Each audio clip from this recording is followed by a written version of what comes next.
I am Laurel Murley, and I am Florida Panhandle Technical College.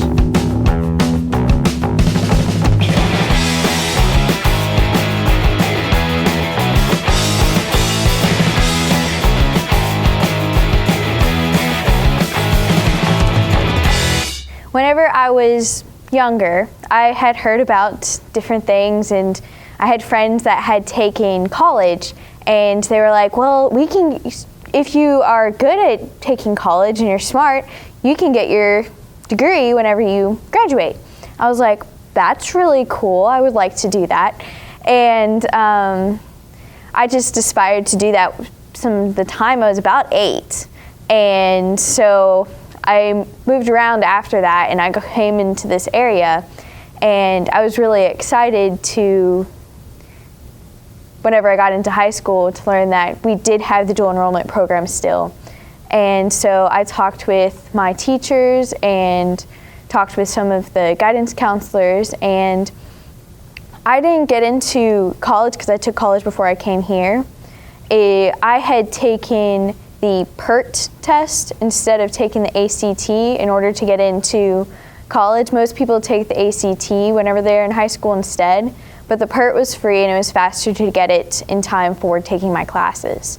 So I passed the test for those, and I took some college, and then whenever I got to my junior year, I took a lot of online classes through the colleges, and I found that I really didn't care for that a whole lot. And it just continued until about halfway through my senior year, and I was kind of getting annoyed with my college, and I was like, I'm tired of taking online classes. And I went to my guidance counselor, and I was like, is there anything else that I could do?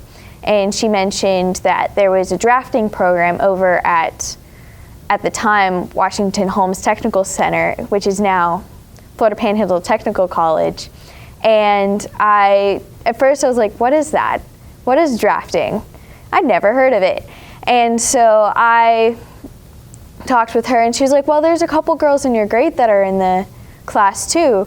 And then she went on to explain that drafting was a study of architectural stuff where you design buildings, and I was like, that sounds boring. But I came a couple different days, because I didn't have full days at the high school anyways, to the college to interview pretty much the instructors of different courses. I went around and I was like, hi, I'm Laurel, what's your classes? What is it about? And I went to the police department and I asked them, and they were like, there are 2 different courses that you can take here. There's the correctional part, and then there is the part where you're working in the prisons as a guard. And I was like, okay, what would you have to do that? And they explained it to me, and I felt like I had a good idea of what that program was about by the end of the interview. And then I went also to the computer class where they had the computers for the medical specialists and the front desk type people if you wanted to get a job in that field. And I talked with her, and that instructor told me that what I thought it was whenever I went to her, I was like, oh, so you just start learning about the medical stuff while you're working on the computer. And she was like, wait, hold up a minute. You have to first complete all your Microsoft certifications and computer certifications. I was like, okay. And then she was like, the second half of it is the medical part.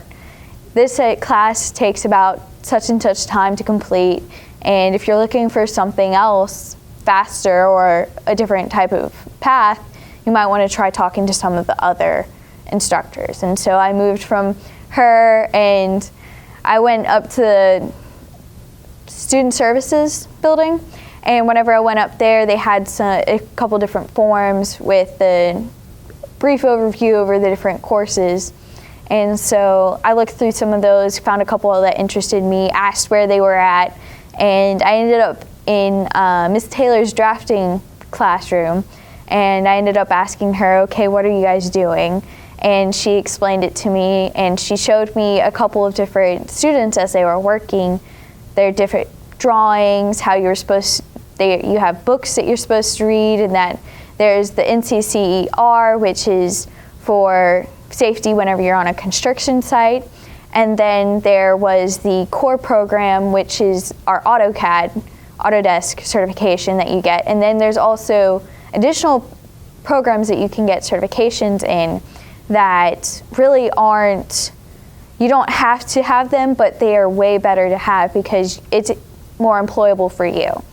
And so I'm probably going to end up finishing with my AutoCAD, with Inventor, and then also with SolidWorks because those are the programs that are most commonly used. I'm not considered dual enrolled because I just graduated high school, but because it is the summer term, you guys don't have the FAFSA. It doesn't apply, the Pell Grants don't apply for the summer term unless they'll apply, but you have to wait until you have your 150 hours after you graduate high school. Like you restart on your hours for counting for the financial aid when you graduate. So I won't get my first Pell check until August because the summer term is only 120 hours. Whenever I went to do my financial aid, they have different days whenever they have senior days over at my high school, and they allowed you to come in and do it then if you wanted to. I did not take advantage of those days. I was busy enough with other things like college here. I also am involved in a lot of leadership type or not really programs, but clubs and stuff. So I was really busy. But whenever I got home, you can go up onto the website, and I'm pretty sure it's www.fasfa.org. It's something like that. You can Google it, really simple. And you go in and you fill out your name. It normally needs your social security number. Normally, if you're not dependent, you will have to put in your parents' information for whoever claimed you on their tax forms. And whenever you finish filling that out, they'll normally tell you, okay, you're probably going to be awarded with this amount, and you put what schools you're planning on attending, and you go to the school and you fill out their application forms. And I came here, I filled those out. There's a proof of residency form that you have to turn in, and whenever you go up to the financial aid office here, there's two ladies that might help you.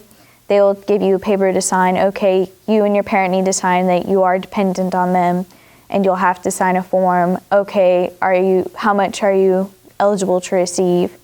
And for me, I was able to receive a full Pell scholarship. Plus, I also learned about the Florida Panhandle Technical College Foundation Scholarship at my high school, and I turned that in too. And then I took the ACT, and I scored a 27 on my first time. So I was able to apply for the Bright Futures Scholarship also.